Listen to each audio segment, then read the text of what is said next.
A paz do Senhor, meus amados irmãos, eu quero aqui declarar que para mim é um motivo de muita alegria poder estar nesta noite a lermos o que está escrito nos anais bíblicos, no livro de Eclesiastes, no capítulo de número 12, nos seus versículos finais. O versículo de número 10 ao versículo 14 vai dizer assim: procurou o pregador achar palavras agradáveis, e o escrito é a retidão, palavras de verdade. As palavras dos sábios são como agrilhões e como pregos bem fixados pelo mestre das congregações, que nos foram dadas pelo único pastor. E, demais disto, filho meu, atenta, não há limite para fazer livros, e o muito estudar é enfado da carne. De tudo que se tem ouvido, o fim é: teme a Deus e guarda os seus mandamentos, porque esse é o dever de todo o homem, porque Deus há de trazer juízo a toda obra, e até tudo que está encoberto, quer seja bom, quer seja mal. Meus queridos irmãos, nós estamos aqui diante de escritos do homem mais sábio da época da sua contemporaneidade no Oriente. O jovem Salomão, quando ele escreve Eclesiastes, ele escreve com o intuito de orientar os predicadores, os expositores da palavra e os eruditos como deveriam se comunicar com a igreja. E o que eu acho mais interessante é que Deus usa poderosamente a Salomão como um profeta inspirado para instruir com os seus escritos proféticos de Eclesiastes, descrevendo a forma completa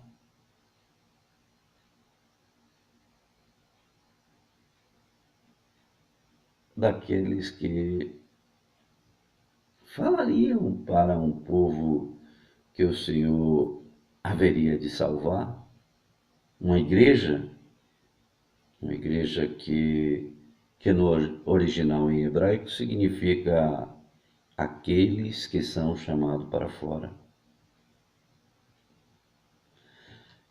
Quando Salomão escreve o livro de Eclesiastes, esse livro em questão, há mais de 2000 anos atrás, ele consegue antever eu e você nos nossos púlpitos e diante da responsabilidade de exposicionar a palavra de Deus. O rei Salomão, o monarca que se notabilizou pela diplomacia sistemática da sua administração, no trato com a convivência que ele estabeleceu de forma harmoniosa com as nações vizinhas, o mesmo Salomão que ficou afamado por amealhar a maior fortuna acumulada até os dias de hoje. Sim, eu falo até os dias de hoje, porque se juntarmos as 10 maiores fortunas elencadas pela revista Forbes, não suplantam a fortuna declarada nos anais.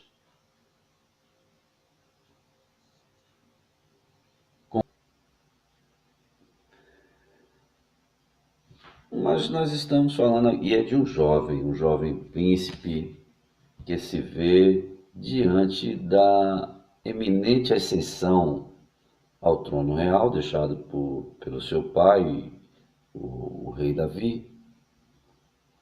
O rei Davi que nós conhecemos muito bem, nós estudiosos da Bíblia conhecemos muito bem, e homem que dispensa comentários, inclusive, a respeito da sua fé, do seu posicionamento em relação à obediência a Deus.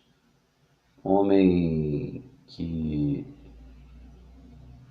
o próprio Senhor Deus declina, que é um homem que é segundo o seu coração. Salomão, ele em determinado momento, quando ele vai à oração, ele declara perante o Senhor a sua condição privilegiada. Salomão, ele teve o privilégio de nascer num lar onde não lhe faltava absolutamente nada. Salomão, na sua família, no lar qual ele era oriundo, ele dispunha de um conforto muito grande. Também ele convivia com as práticas religiosas, onde na sua casa havia um trânsito intenso de homens de Deus, de sacerdotes, de profetas. E ele era orientado no temor de Deus, no temor da palavra. Então ele era uma pessoa altamente privilegiada. Dias atrás, comentando com um colega de ministério que a respeito de alguns testemunhos que a gente ouve, né, de pastores, de homens de Deus, de pregadores, a respeito das provas que já enfrentaram, né, e até narrativas das suas origens, né, de onde que vieram, como... E eu fui sincero em dizer, e olha, eu sinceramente nunca tive esse tipo de dificuldade, porque eu fui bem nascido, se é que assim pode se dizer. Nunca tive que trabalhar na lavoura, na enxada, no cabo da enxada. Minha mão nunca pegou o cabo de uma enxada. Não sei levantar um bloco, apesar de minha formação ser também da área de arquitetura, mas eu não sei fazer um reboque, não sei levantar um bloco. E nunca tive necessidade de fazer isso. Me foi assegurada pela minha família, pelos meus pais, a manutenção necessária para que eu fosse para a escola adquirir formação. Então, muitas vezes eu ouço esses testemunhos e fico a pensar, eu nunca tive esse tipo de privação, nunca tive esse tipo de provação. Salomão, ele nunca teve esse tipo de problema também. Mas eu posso observar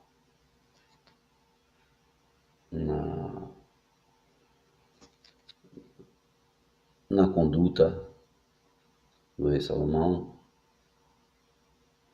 principalmente quando ele vai à oração falar com Deus, e ele declara para o Senhor que ele tinha esse privilégio, que estava confortavelmente instalado, porque o seu pai tinha deixado uma fortuna muito grande, ele rico, e diante da responsabilidade de conduzir uma nação a qual ele havia sido entronizado como monarca. E ele alega para Deus o seguinte: Senhor, olha, eu não preciso de nada, eu não tenho falta de coisa alguma, tenho muito dinheiro que o meu pai deixou, o Senhor abençoou meu pai de formas grandiosas que eu não preciso me preocupar. Tenho dinheiro aqui para os meus tataranetos gastarem sem nenhum tipo de problema. Tenho também autoridade, porque me é cabida na posição hierárquica que me encontro diante dessa nação.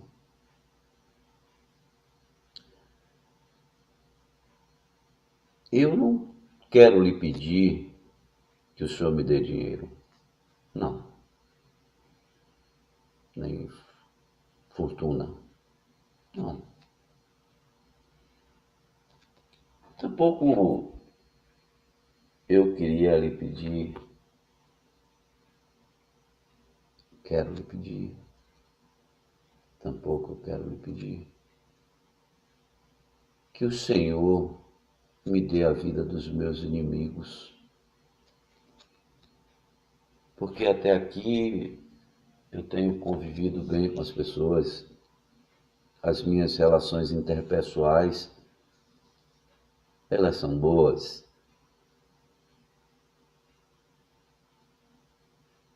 Não tenho necessidade de pedir para o Senhor a vida dos meus inimigos. Mas tem uma coisa que eu preciso muito, isso eu preciso, e isso eu não vou buscar na faculdade, não vou encontrar lá. Tampouco isso eu vou encontrar na Secretaria de Fazenda dessa nação nossa. Mas essa coisa que eu preciso muito, eu posso encontrar no Senhor. Deus, eu sou uma pessoa bem educada, até certo ponto. Mas eu preciso que o Senhor me ensine a entrar e a sair. Eu preciso que o Senhor me ensine a sentar e a levantar. São coisas assim básicas. Deus, nas coisas mais básicas, eu preciso do Senhor, humildemente. Eu quero que o Senhor me ensine, Deus, como eu devo proceder diante desse povo. Que o Senhor me dê sabedoria para que eu possa administrar este povo.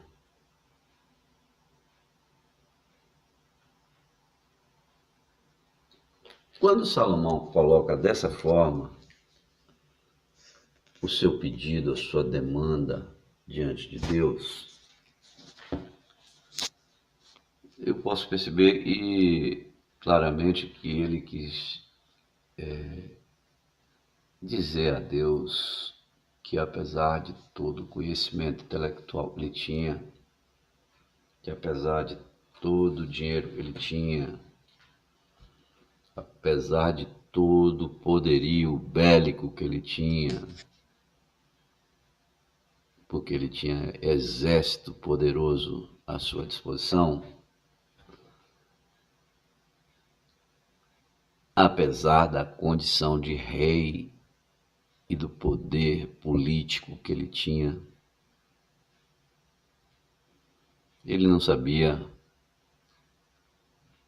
como fazer com tudo isso e o que fazer com tudo isso, se o Senhor não o orientasse. Aleluia!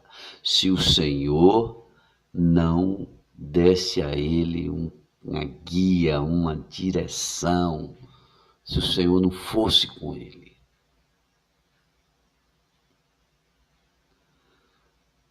No meu entendimento, Salomão se coloca dessa forma diante do Senhor. E o Senhor diz a ele: pô, Salomão,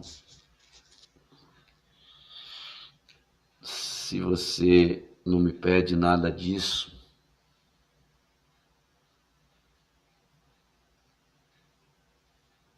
eu vou lhe dar.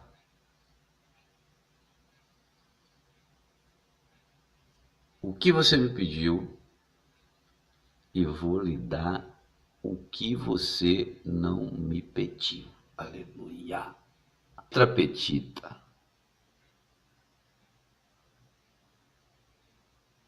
Vou te dar também o que você não me pediu.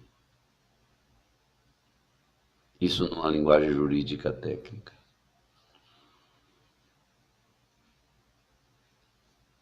E Salomão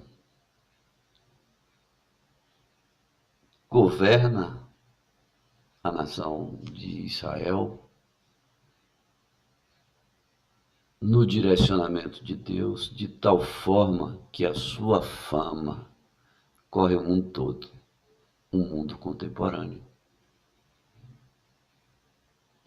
Ao ponto de que a rainha de Sabá, ela sai de uma localidade distante e vai até aonde estava Salomão, passa um tempo com ele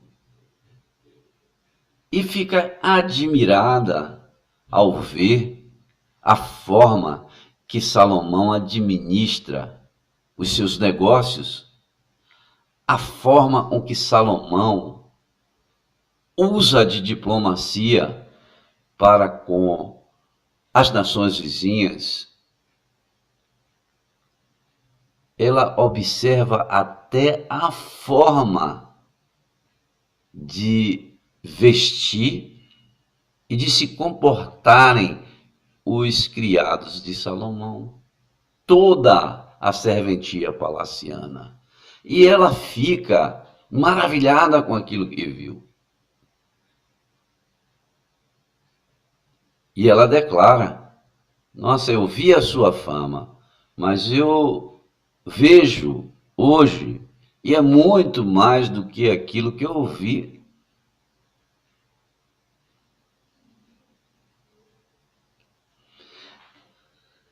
Então, meus amados irmãos, quando Salomão escreve esses últimos versos, esses últimos versículos finais do seu livro Eclesiastes, intitulado Eclesiastes, que é também conhecido como Pregador, ele tem a inspiração divina para estar há mais de 2000 anos atrás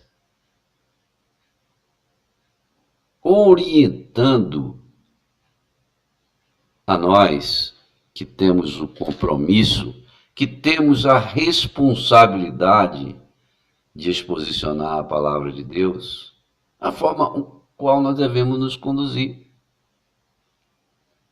Há poucos dias atrás, nós tivemos aqui uma consagração nas quintas-feiras pela manhã, muito importante esse trabalho, a igreja toda que puder deve estar participando, porque é muito edificante. Nós tivemos a exposição da palavra através de um dos nossos pastores, dirigentes de congregação, eu não me recordo o nome dele, ele é um moreninho, muito simpático, inclusive, mas eu não sei o seu nome, infelizmente ainda não conheço a todos os irmãos aqui que são dirigentes de congregações e são os obreiros.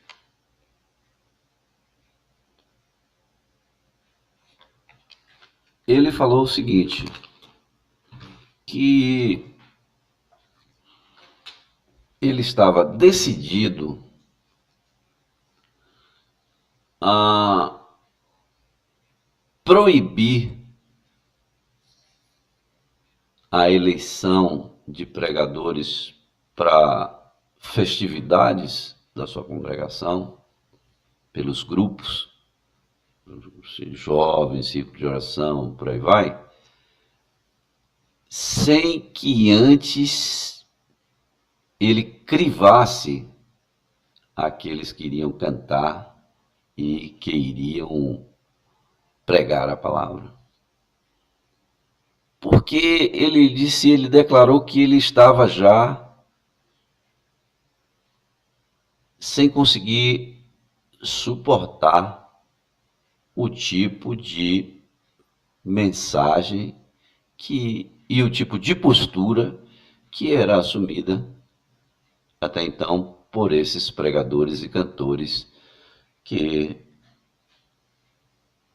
estariam sendo convidados a pregar e a cantar nas festividades da sua congregação, da congregação a qual ele tem a responsabilidade de dirigir.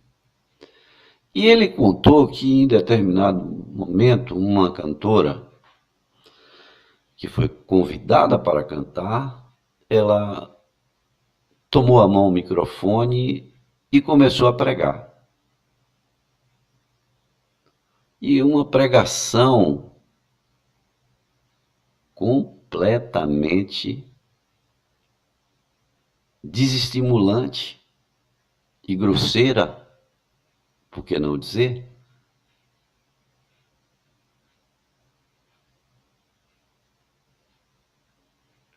Agredindo a igreja a pretexto de estar sendo usada por Deus para exortar a igreja. E eu recordo que ele falou e mandou soltar o playback para que ela fizesse aquilo que ela foi proposta a fazer, e ela mandou parar o playback. Disse, não, para aí. Não, pode parar. Tenho que falar. Em outra oportunidade, ele contou que um pregador tomou o microfone para pegar e que mandou a igreja dele tomar vergonha na cara. Vocês têm que tomar vergonha na cara.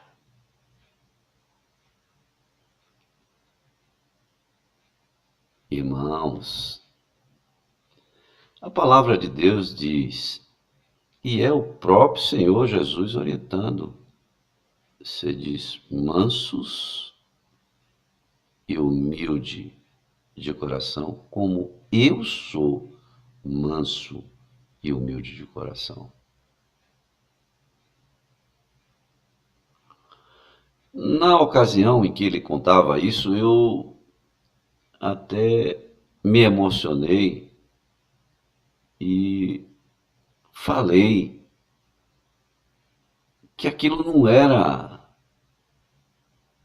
exortação, aquilo era falta de educação. Porque você não pode tratar as pessoas dessa forma, muito menos a igreja do Senhor. Porque Jesus diz: aprendei de mim que sou manso e humilde.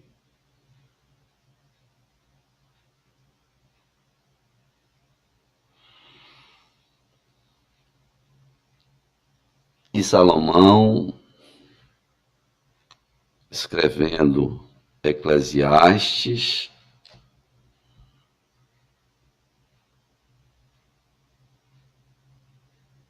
diz: procurou o pregador achar palavras agradáveis,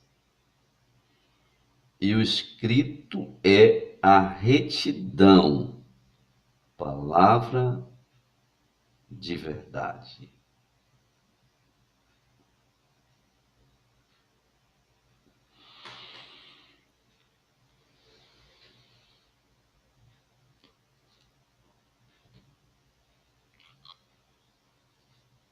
Há dias atrás, no término de um culto de domingo, na saída eu fui interpelado por dois irmãos que me cumprimentaram, disseram: pastor, foi muito boa a palavra que o senhor deu, embora breve, 10 minutos, já com tempo limitado, mas foram palavras de sabedoria. Aí eu disse para ele: irmãos, Deus seja louvado.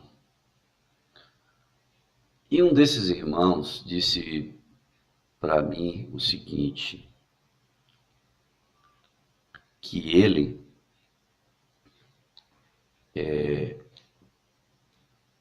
em uma congregação onde ele estava servindo a Jesus, ele disse que o pastor dirigente toda sexta-feira, todas as santas ceias, calava ele para pregar.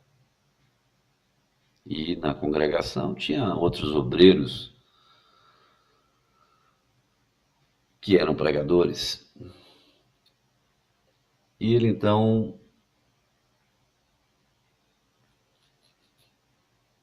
chamou o pastor e falou: pastor, com todo respeito,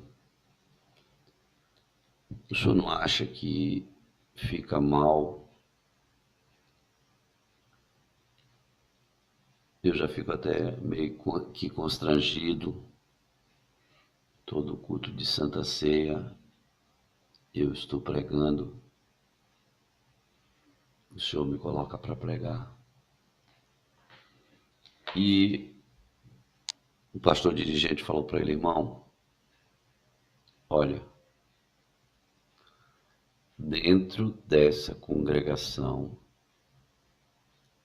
só o irmão tem a palavra de vida. Aleluia! Louvado e engrandecido é o nome do Senhor. E ele falou para mim assim: pastor, olha, nós devemos trazer para a igreja a palavra direto da despensa de Deus. E eu me maravilhei com aquilo que eu vi. E eu falei: irmão, olha, eu vou falar para você. Eu nunca tinha pensado na pregação com essa perspectiva. E eu disse a ele: louvo a Deus, Porque Deus sempre nos oportuniza a chance de aprender algo. E eu acabo de aprender isso com o irmão. Porque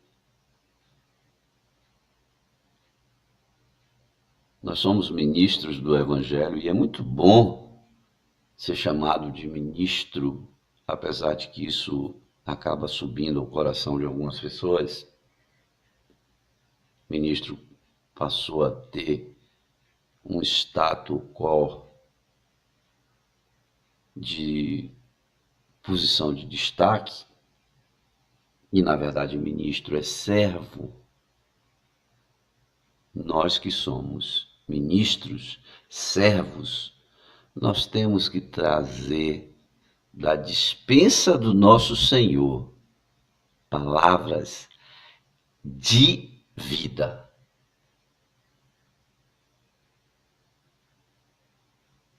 Essa preocupação de Salomão ao escrever o livro de Eclesiastes. Aleluia! Deus usando poderosamente Salomão como profeta, antevendo a eu e a você nos púlpitos da nossa igreja, nos cultos de evangelismo, no evangelismo individual, levando a mensagem da palavra de Deus. Palavra de vida. Aleluia. Louvado e engrandecido é o nome do Senhor.